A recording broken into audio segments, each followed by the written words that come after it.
I thought I'd start telling you the tale of how I became a school teacher. And pretty much like all of the things I've ended up doing in my life, it certainly wasn't a carefully thought through plan that I was following from beginning to end. In fact, when I was in high school, if you'd asked me what I fancied doing, which in fact the schoolmasters did at my exit interview, the last thing in the world I would have said is become a school teacher. And there were maybe many reasons behind that, but I think in general it was a sort of arrogance. You know, I looked at the school teachers and thought, you know, I want to end up doing more with my life than becoming a high school teacher. And of course, that's exactly what I ended up becoming. But at the time, I set my sights on fame and fortune, and I didn't really see how teaching in a high school could do that. So I decided that I was going to study actuarial science. It appealed to me, partly on an ego level. I'd done well in the National Maths Olympiad, so I'd been invited to apply for a bursary with one of the life assurance companies, so I sort of thought that made me a clever chap, which seemed like a good thing. And also, actuarial science appeared to be the world's highest paid profession, so it would be a path to riches and glory. So off I went to university and quickly discovered that from being a relative big fish in a small maths pond, I was very much guppy-sized in my new maths classes. And for a lot of reasons, I didn't apply myself to my studies. You know, maybe it was a newfound freedom. I found the local resident pub more appealing than my desk. And so things didn't go very well. And rather than admit that perhaps it was a lack of effort that was leading to my struggles, I claimed that it was a lack of motivation. Thing was, I didn't really want to be a man of business and commerce, a sort of highly paid mathematical prostitute. No, I was of purest spirit. I wanted to be a pure mathematician, you know, and discover wonderful theorems, stuff like that. So I switched. Switching wasn't easy. I was lucky that my mother had a small inheritance that she'd received, and she bailed me out. And so I switched to a degree in pure mathematics and economics. But to be honest, that didn't go that much better. And by my third year of university, the walls will have come tumbling down were it not for two strokes of good fortune at the end of my semestral exams. First, in the mid-year exams, I had a dreadful wisdom tooth complication, which meant I missed one of the exams, and then at the end of the year I had chicken pox or something like that, and so missed both of my final maths papers. And this meant that I got to sit the exams as medical supplementaries after the summer holidays, and I was able to actually finally get down to some study that enabled me to scrape through my degree with a second-class pass. And I sat down for my first year of postgraduate studies, thinking, well, this will be different because I don't have economics weighing me down, and I'm in a stimulating class, and it really counts now because it's postgraduate.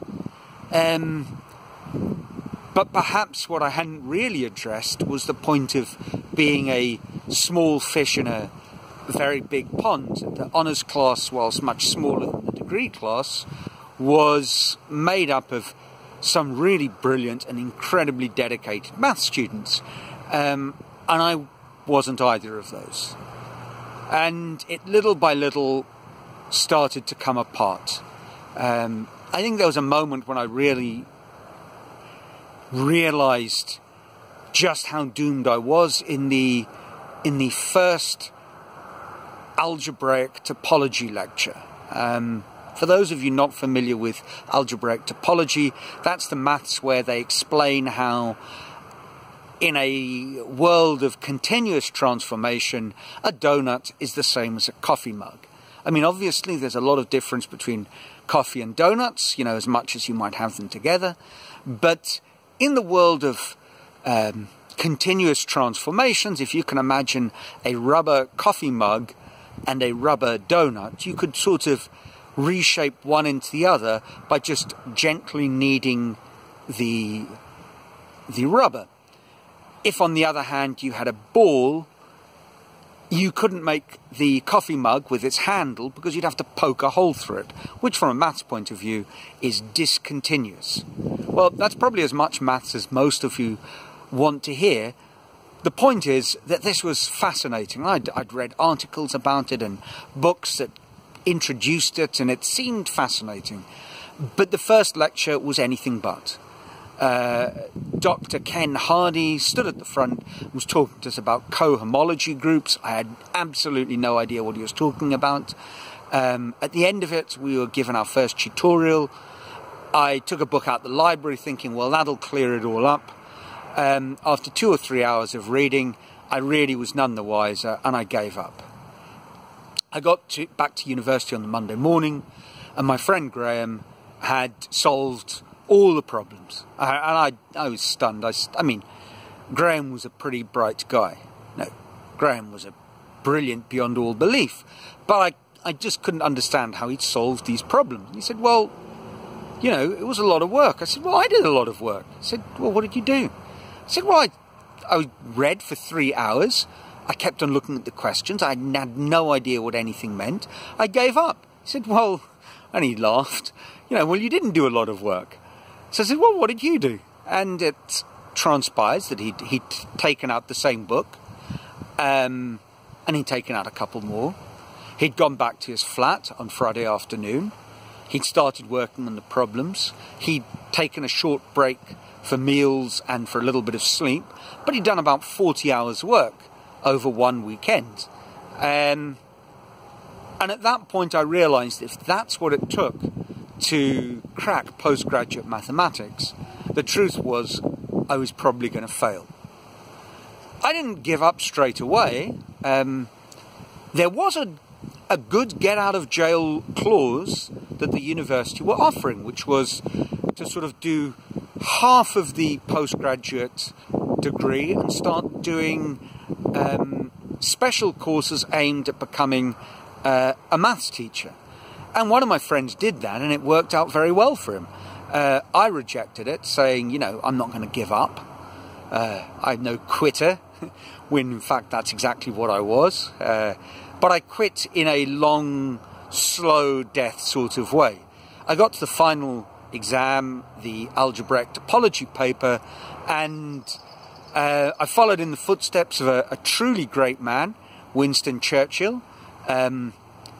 Unfortunately, the footsteps of his entrance exam for Harrow, and by all accounts on the classics paper that he was due to write at 12 or 11 or whatever he was, after a lot of thought he wrote his name. After a little bit more thought he put a 1, a dot, ruled a margin, and then he gave up. And I think I repeated Winston Churchill's exam technique perfectly. It did not get me my postgraduate maths degree. In fact, I failed miserably.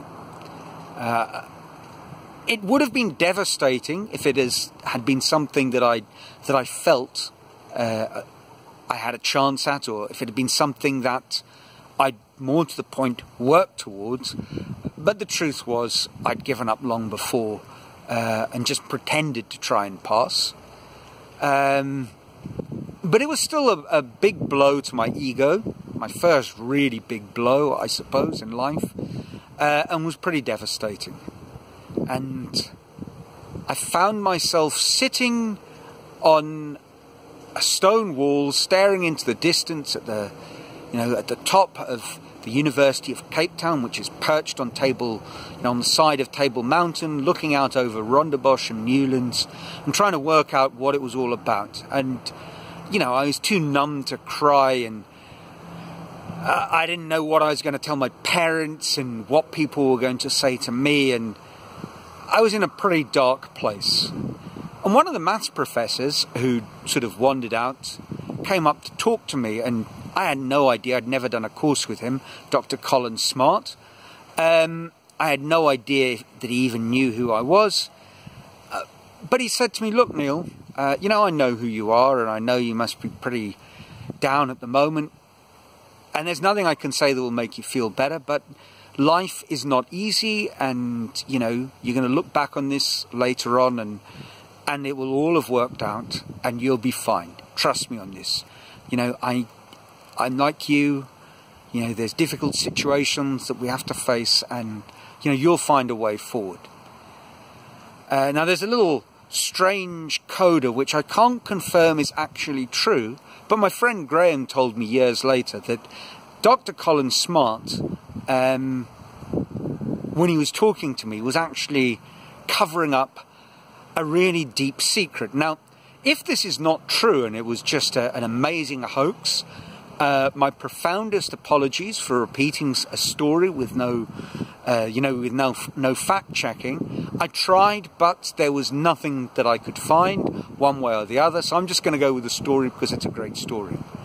Apparently at the time, what Dr. Colin Smart would do when he wanted to sink into a deep reverie was he'd go to the end of the Sea Point Pier with a little deck chair and sit and look at the sea, dressed as a lady, because for a long time he'd harboured that secret, you know, identity. And years later, he took a sabbatical from the maths department, leaving as Dr. Colin Smart and returning as Dr. Colleen, which apparently didn't go down too well. But it made me chuckle. Well, there I was. I had no idea what I was going to do. So I went back to Port Elizabeth, tail between my legs, and went back to face the music, talk to my parents, tell them about what they were about to find out when, you know, they got the official results, but was official. There was no doubt about it, and try and work out the next step forward. You know, I was at a pretty low place then, and I think not such a low place that it isn't comparable to something that absolutely anyone listening to this chat has found themselves in at some point or another in their life.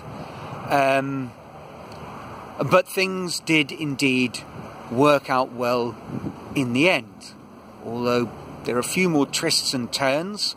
And I'm going to leave that to Becoming a School Teacher Part 2. This is going to be a multi-part episode. So until then, ciao.